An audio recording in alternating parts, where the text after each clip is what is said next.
Bienvenidos a un nuevo video sobre teología sistemática. Seguimos analizando la doctrina de la Trinidad, esta doctrina fundamental en el cristianismo. Hoy vamos a hablar de algunos errores comunes al analizar la Trinidad, como así también de la importancia de esta doctrina en el cristianismo.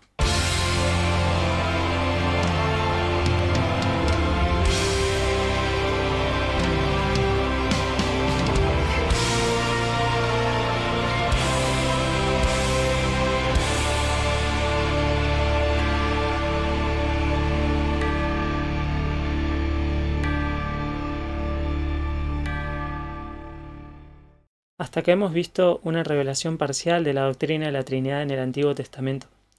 Luego vimos una revelación más completa en el Nuevo Testamento que nos lleva a tres declaraciones contundentes que hace la Escritura. Que hay un solo Dios con una esencia indivisible. Que en esa esencia indivisible subsisten tres personas, el Padre, el Hijo y el Espíritu Santo. Y que cada una de esas tres personas es plenamente Dios. A lo largo de la historia se han desarrollado teorías que buscan explicar esta doctrina tan misteriosa, que buscan hacer entrar al Dios infinito e inabarcable en nuestras diminutas mentes. ¿Cómo? Negando alguna de estas tres afirmaciones. Hoy vamos a ver las principales herejías en torno a la Trinidad. Como dijimos, los errores se basan en negar alguna de estas tres declaraciones. Y el error más grotesco es el de negar que existe un solo Dios. Que nos queda tres personas que son plenamente Dios, los que nos lleva al triteísmo, a pensar que existen tres dioses, lo cual es completamente contrario a la enseñanza de las Escrituras, completamente contrario al cristianismo. La Biblia nos enseña claramente que hay un solo Dios. Nos dice, oye Israel, Jehová nuestro Dios, Jehová uno es. Santiago nos dice, ¿tú crees que Dios es uno? Bien haces. Y nos dice que también los demonios creen lo mismo. Entonces, rechazamos de plano esta enseñanza triteísta y nos vamos a dedicar más a los errores que son más comunes dentro del cristianismo. El segundo error y el más frecuente surge de negar la segunda afirmación, que en la esencia divina subsisten tres personas, el Padre, el Hijo y el Espíritu Santo. ¿Qué nos queda? Un Dios único que se revela, que se manifiesta de tres formas distintas. A esto se lo conoce como modalismo o también como sabelianismo por el nombre de su principal maestro, Sabelio, allá por principios del siglo IV. ¿Qué proponía Sabelio? Que existe un solo Dios, que a veces se muestra como el Padre, a veces se muestra como el Hijo y a veces se muestra como el Espíritu Santo. Y la analogía favorita de los modalistas es la del agua. El agua que a veces aparece como sólida, a veces como líquido y a veces como gaseoso. Y los pasajes favoritos de los modalistas son, por ejemplo, Juan 10:30, cuando Jesús dice yo y el Padre uno somos. Ahora, ¿Jesús está diciendo acá que Él y el Padre son una sola persona? No, sino que más bien nos está hablando de la esencia que comparten el Padre y el Hijo, de la unidad en esencia y de la unidad en propósito también, porque hay que analizar el contexto en que lo viene diciendo. El versículo 29 dice, mi Padre que me dio las ovejas es mayor que todos, y nadie las puede arrebatar de la mano de mi Padre. Dice que el Padre le dio al Hijo las ovejas. Yo y el Padre uno somos. El Padre y el Hijo tenían el mismo propósito, de salvar a las ovejas de Cristo. Pero, presta atención a esto. Entonces los judíos volvieron a tomar piedras para apedrearle. Los judíos se enojaron porque Jesús haya declarado que él y el Padre eran uno. Y Jesús les dice, muchas buenas obras os he mostrado de mi Padre, ¿por cuál de ellas me apedráis? Le respondieron los judíos diciendo, Por buena obra no te apedreamos, sino por la blasfemia, porque tú, siendo hombre, te haces Dios. Los judíos entendían muy bien lo que Jesús estaba diciendo. Jesús estaba diciendo que Él era Dios, que Él tenía la misma esencia que Dios Padre. ¿Cuál es el segundo versículo favorito de los modalistas? Juan también, en capítulo 14, versículo 9, que nos dice que Felipe le pide a Jesús que le muestre al Padre. Y Jesús les dice, ¿tanto tiempo hace que estoy con ustedes y no me has conocido, Felipe?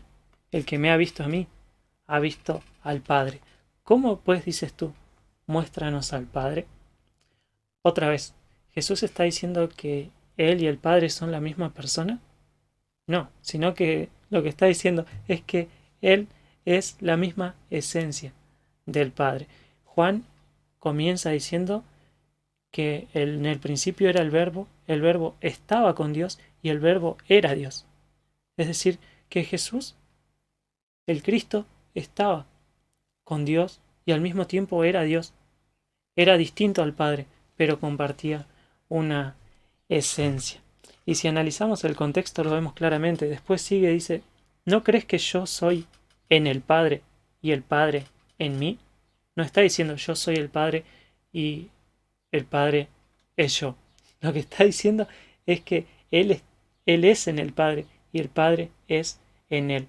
Las palabras que yo os hablo no las hablo por mi propia cuenta, sino que el Padre que mora en mí, Él las obra. Creedme que yo soy en el Padre y el Padre en mí. De otra manera, creedme por las mismas obras. El modalismo, además de sacar textos como estos de contexto para intentar explicar su doctrina, también niega muchos otros textos que nos muestran que Jesús y el Padre son distintos. El Hijo y el Padre son distintos. Por ejemplo, en el bautismo de Jesús, cuando vemos a las tres personas de la Trinidad, o en la fórmula bautismal, o en tantas otras que hemos analizado en los versículos anteriores. ¿Acaso Dios se manifestó como tres personas al mismo tiempo en el bautismo de Jesús? ¿Ante quién intercede el Espíritu Santo? ¿Ante quién intercede el Hijo como abogado, si es la misma persona que el Padre?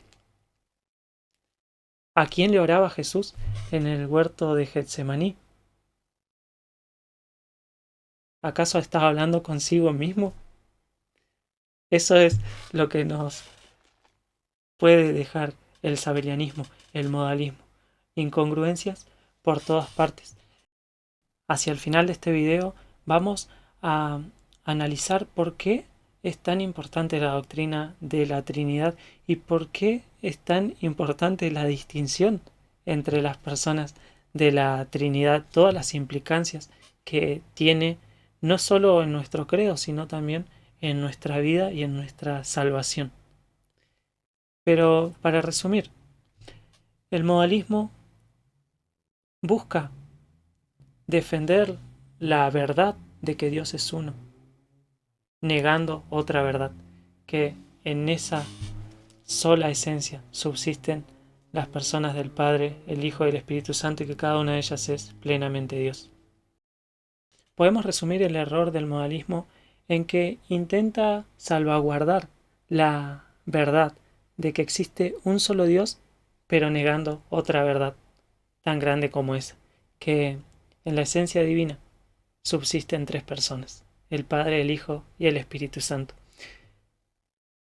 Esto no es un simple error histórico, no es solo un dato del pasado el que estamos analizando, sino que este error, el error del modalismo, también llamado monarquismo o sabelianismo, está muy difundido en el mundo evangélico, por así llamarlo.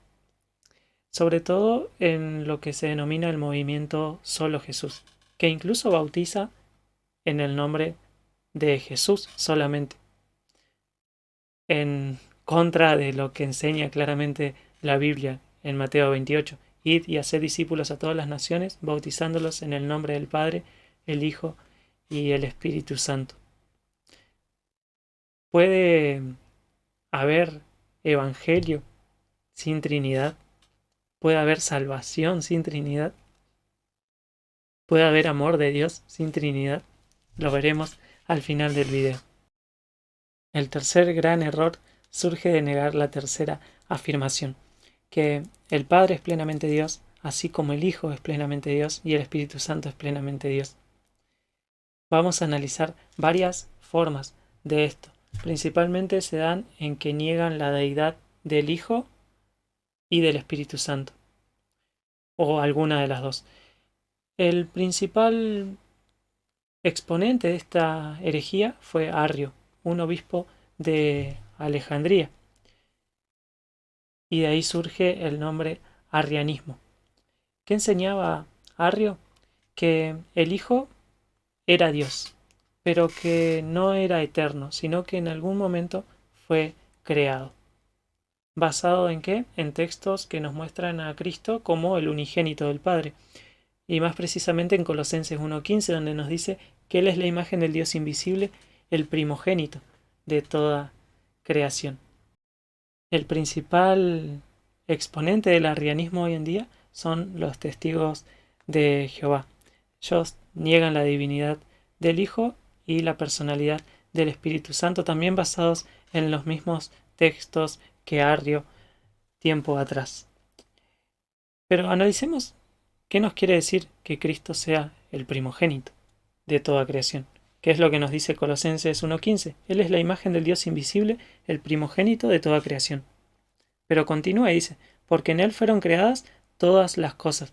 Atención, acá la traducción del Nuevo Mundo de los Testigos de Jehová introduce uno de sus famosos corchetes con la palabra otras y nos dice que en Él fueron creadas todas las otras cosas. No, si agregamos una palabra a la Biblia nos vamos a ver en la obligación de agregar cientos y cientos de otras palabras para poder acomodarla a lo que nosotros queramos que diga, como es el caso.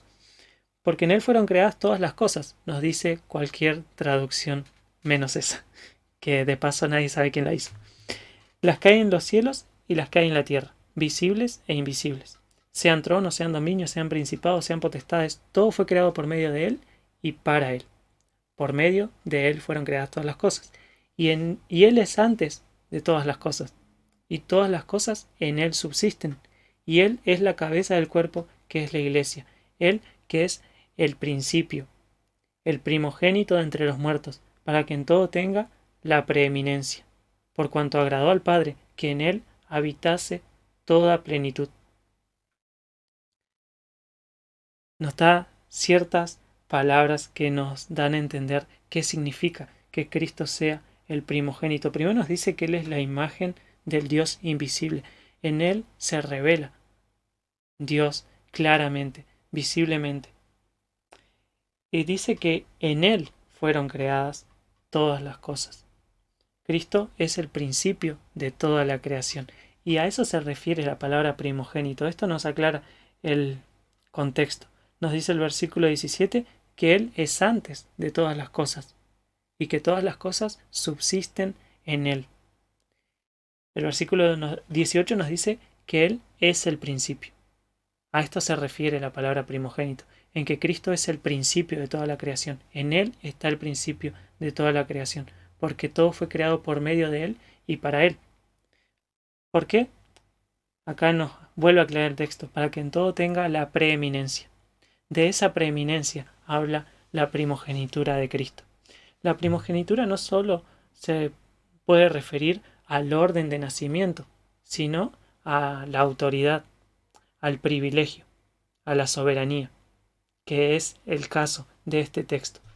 Eso fue lo que Esaú le vendió a Jacob, por ejemplo. Cuando Esaú le vende a Jacob la primogenitura, no le vendió el orden de nacimiento, lo que le vendió fue todo el privilegio que conllevaba la primogenitura, todo el honor y la preeminencia que significaba esa primogenitura. Y eso es lo que significa en este texto. Cristo es soberano sobre toda la creación y en Él está el principio de toda la creación. Toda la creación subsiste en Él porque todo fue creado por medio de Él y para Él. Eso significa que Cristo es el primogénito. Y si te quedan dudas, mira el versículo 18 en el que nos dice que Él es el principio, el primogénito de entre los muertos. Entonces, si primogénito significa ser el primero en orden en este texto, si significa que Cristo fue la primer creación, también tenemos que decir que Cristo fue el primer muerto, lo cual sabemos lógicamente que no fue así, porque nos dice que Cristo fue el primogénito de entre los muertos de la misma forma que nos dice que fue el primogénito de la creación. Entonces, ¿en qué quedamos? Si Cristo fue la primera criatura, tiene que haber sido también el primero en morir. Sabemos que no fue así, porque este no es el sentido que se le da a la palabra primogenitura. Ahora bien, las Escrituras nos dicen claramente que Cristo es el unigénito del Padre, nos dice que Él fue engendrado.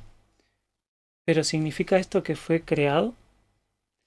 Ciertamente, a la luz de toda la revelación de las Escrituras, debemos afirmar que no, que Cristo no fue creado. Sea lo que sea que quiere decir engendrado, no significa creado. Cristo es engendrado eternamente del Padre. Él es el alfa y el omega, el principio y el fin. En Él está el principio y en Él está el fin de todo. Pero Él no tiene principio y no tiene fin. Y esta afirmación de que Él es el alfa y el omega es la misma afirmación que Dios hace de sí mismo. Entonces, Cristo tiene la misma naturaleza que el Padre. Él es cosustancial con el Padre. Él es de una misma sustancia. Eso es lo que nos dice Hebreos 1.3. Nos dice que Él es el resplandor de su gloria y la imagen misma de su sustancia, y quien sustenta todas las cosas con la palabra de su poder.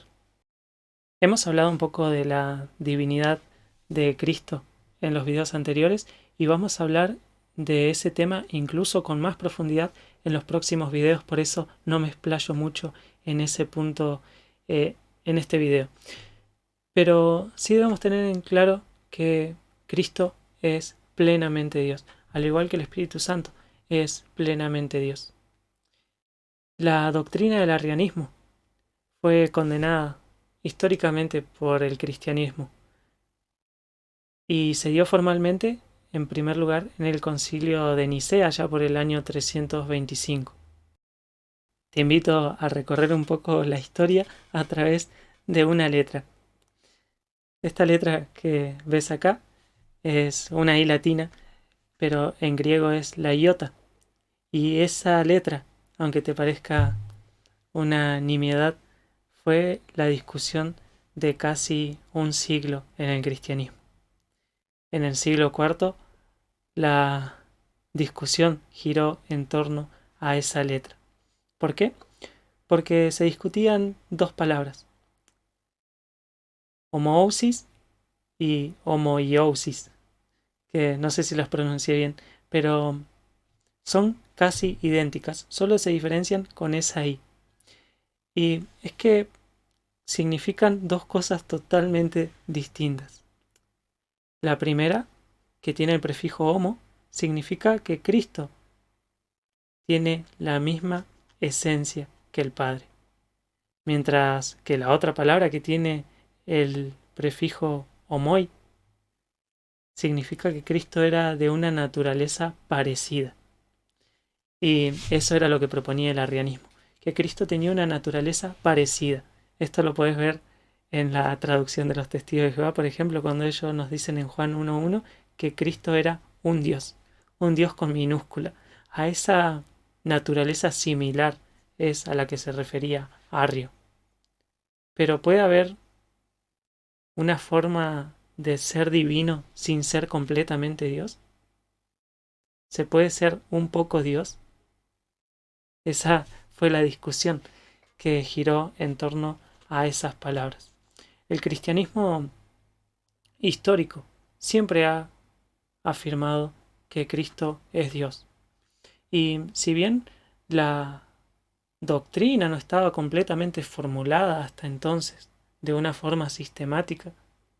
Era lo que todo el mundo cristiano creía en ese entonces, que hay un solo Dios y que existen tres personas que son Dios y que cada una de ellas es plenamente Dios. Ese era el pensamiento que había en el cristianismo en esa época. Lo único que hizo el concilio de Nicea fue escribirlo de una forma que sea clara y que sea entendida de la misma manera por todos. Y en esa discusión se buscaron los términos que pudieran ser más precisos. Entonces, no es que la doctrina de la Trinidad haya nacido en un concilio. La doctrina de la Trinidad es inherente al cristianismo. En el concilio lo que se hizo fue formularla de una forma clara. De la misma forma que nosotros muchas veces buscamos palabras para explicar conceptos que están muy ampliamente abarcados en la Escritura. El credo niceno del año 325 tenía como finalidad esa, la de exponer de una forma clara la creencia de todo el mundo cristiano, para así también poder identificar las falsas enseñanzas. Luego fue ampliado en ese mismo siglo, en el año 381, y más adelante se amplió incluso más. En ese concilio se incorporó una cláusula, la cláusula filioque, literalmente una palabra. La palabra filioque significa y del Hijo, y estaba aplicada al Espíritu Santo. El credo niceno decía que el Espíritu Santo procede del Padre, mientras que en el concilio de Constantinopla se agregó la cláusula filioque, diciendo que el Espíritu Santo procede del Padre y del Hijo. Eso ocasionó mucho revuelo y derivó más adelante en la división de la Iglesia entre ortodoxos y católicos romanos, ya por el siglo X-XI. Las Escrituras nos muestran que tanto el Padre como el Hijo prometen enviar al Espíritu Santo al creyente, pero eso en un punto histórico, mientras que el credo lo que dice es que el Espíritu procede eternamente del Padre y del Hijo, lo cual nos habla ya de la naturaleza misma de la Trinidad. Y a decir verdad, la Biblia no es muy clara al respecto. No hay suficiente luz sobre este tema como para ser dogmáticos. Si bien los indicios nos dicen que efectivamente el Espíritu procede eternamente del Padre y el Hijo, esto no quiere decir que sea creado, sino que procede eternamente del Padre y del Hijo, porque la economía de la Trinidad, o sea, la obra de la Trinidad en la historia, nos muestra esa relación eterna también. Pero en retrospectiva no parecía un motivo como para generar tal división en la cristiandad. ¿A qué quiero llegar con toda esta historia? A que los concilios no inventaron la doctrina de la Trinidad, sino que la expusieron de una forma clara. Y otra cosa que vemos a lo largo de la historia es que los credos se han ido puliendo, por lo que podemos decir que los credos no son inerrantes, no son infalibles. Lo único infalible e inerrante es la palabra de Dios, la Escritura, la Biblia. Es nuestra norma máxima de fe y conducta. Los credos son útiles, las declaraciones son útiles, siempre y cuando se adapten a la verdad de las Escrituras. Una frase de Martín Lutero que me gusta mucho acerca de esto dice: la Escritura demuestra así, claramente, que existen tres personas y un solo Dios. Porque yo no creería ni a los escritos de San Agustín ni a los maestros de la Iglesia, a menos que el Nuevo Testamento y el Antiguo Testamento mostraran con claridad esta doctrina de la Trinidad. Es decir, creemos en los credos siempre y cuando se adapten a la verdad de las Escrituras. Ahora bien, hay otras formas heréticas, aparte del arrianismo, que niegan la plena divinidad del Hijo y del Espíritu Santo. Una de ellas es el subordinacionismo, que dice que Cristo está subordinado al Padre en el sentido de que está limitado en sus atributos y en su esencia divina, es decir, que es un poco menos Dios que el Padre, que el Hijo es menor al Padre. La Biblia obviamente nos muestra esta relación de padre e hijo, por lo que sabemos que el Hijo está subordinado al Padre, pero en función, no en esencia. El Hijo no es menos Dios que el Padre. El Espíritu Santo no es menos Dios que el Padre. Tanto el Padre como el Hijo como el Espíritu Santo son igualmente Dios. Vemos otra vez que con tal vez buenas intenciones, como la intención de defender la distinción entre las personas de la Trinidad, se niega otra realidad, que es que cada una de esas personas es plenamente Dios. Y una tercera forma herética de negar la divinidad de Cristo particularmente es el adopcionismo. ¿Qué dice el adopcionismo? Que Cristo fue un hombre común y corriente, hasta que se bautizó y Dios lo adoptó como su hijo y le confirió poderes especiales, es decir, que le dio cierta divinidad, lo cual es completamente contrario a las Escrituras. Es una doctrina que prácticamente no se encuentra dentro del cristianismo, pero sí es muy común verla en aquellas personas que creen en Jesús como un gran hombre, como un gran profeta, como un gran maestro, e incluso tal vez como un milagrero, como una persona que hacía milagros, como una persona que tenía el favor de Dios en sí, pero no como Dios mismo.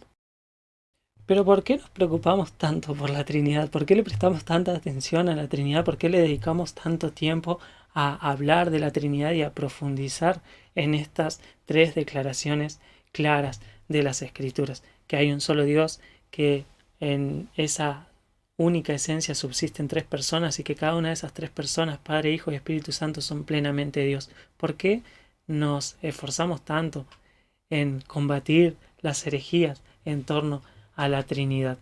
¿Por qué es tan importante la Trinidad? Te podrías preguntar.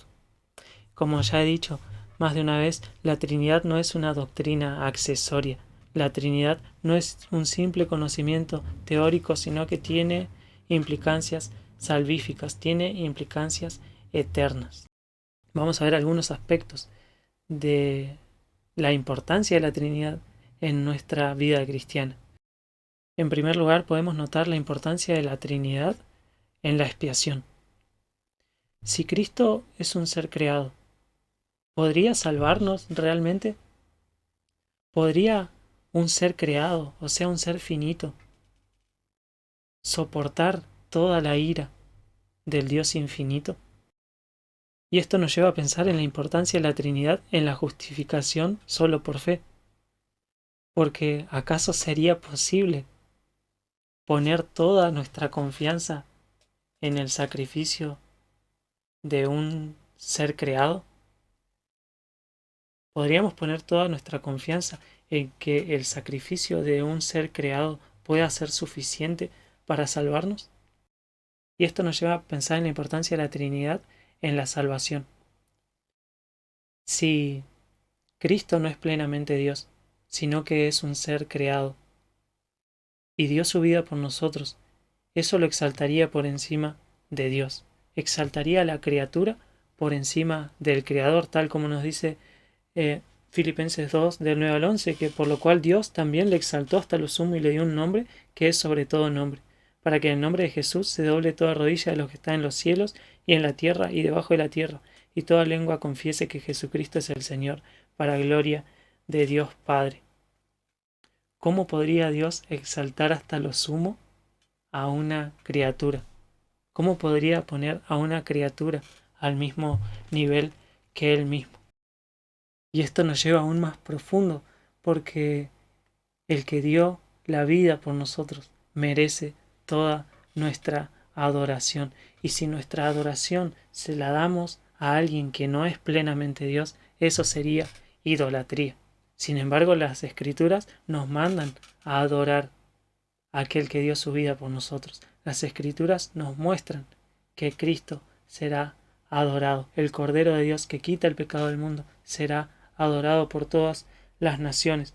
El Cordero que fue inmolado es digno de tomar el poder, las riquezas, la sabiduría, la fortaleza, la honra, la gloria y la alabanza.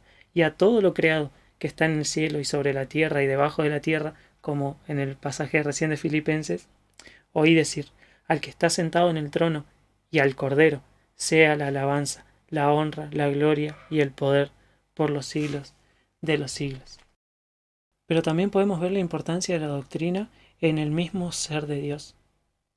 Hemos visto videos atrás, cuando hablamos de los atributos de Dios, que Dios es independiente, que Él es autosuficiente, que Él tiene existencia en sí mismo.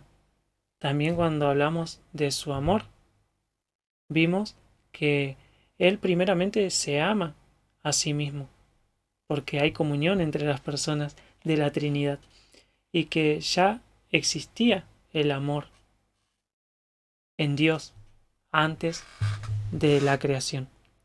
Sin embargo, pensar que la Trinidad no existe, pensar que no existía esta comunión entre las personas de la Trinidad, nos lleva, en última instancia, a pensar en un Dios que no es autosuficiente, sino que necesitaba de la creación para tener un objeto a quien amar. Eso es a lo que nos lleva el modalismo, nos lleva a pensar en un Dios que estaba solo y que para amar necesitaba un objeto, necesitaba de la creación. Pero esto no es así. Dios es autosuficiente, tiene existencia en sí misma y tiene complacencia en sí mismo. El Padre amaba al Hijo, el Hijo al Espíritu Santo, el Espíritu Santo al Padre. Había esa comunión entre las personas de la Trinidad desde la eternidad. No necesitaba Dios crear a nadie para amar. Y hablando del amor de Dios, quiero cerrar con esto. ¿Cuán profundo podría ser el amor de Dios por nosotros si en rescate de nuestros pecados hubiera dado a una criatura? Si en rescate por nuestros pecados hubiera dado al arcángel Miguel. ¿No suena tan amoroso eso? Porque Dios podría crear otro arcángel Miguel en todo caso. Pero Dios no puede crear otro Dios, sino que Él se dio a sí mismo por nosotros. El Verbo estaba con Dios, el Verbo era Dios, el Verbo se hizo carne y habitó entre nosotros. Y murió en la cruz para salvar a su pueblo. Eso sí es amor. Que Dios haya tomado nuestro lugar, que Él haya tomado el lugar que nos correspondía, porque Cristo es plenamente Dios y se dio a sí mismo por nosotros. Espero que el video te haya servido de algo, espero que te haya servido para dimensionar un poco más lo importante que es la Trinidad, lo importante que es esta doctrina para conocer a Dios verdaderamente. ¿Preferís conocer verdaderamente al Dios de la Biblia? ¿O preferís a ese Dios que entra en tu diminuta cabeza? Espero que elijas conocer al Dios infinito e incomprensible de las Escrituras. Ese Dios que no podemos comprimir, que no podemos hacer del tamaño de nuestra mente. Pero ese Dios en el que nos podemos maravillar también. Te invito a suscribirte al canal y a activar la campanita porque vamos a seguir profundizando en esta doctrina. Vamos a seguir viendo más implicancias de la Trinidad. Vamos a hablar de cómo se relacionan entre sí las personas de la Trinidad. Y también vamos a profundizar más en la divinidad de cada una de ellas y también en las implicancias que tiene en nuestra comunión con Dios el conocer la Trinidad. Nos vemos en la próxima.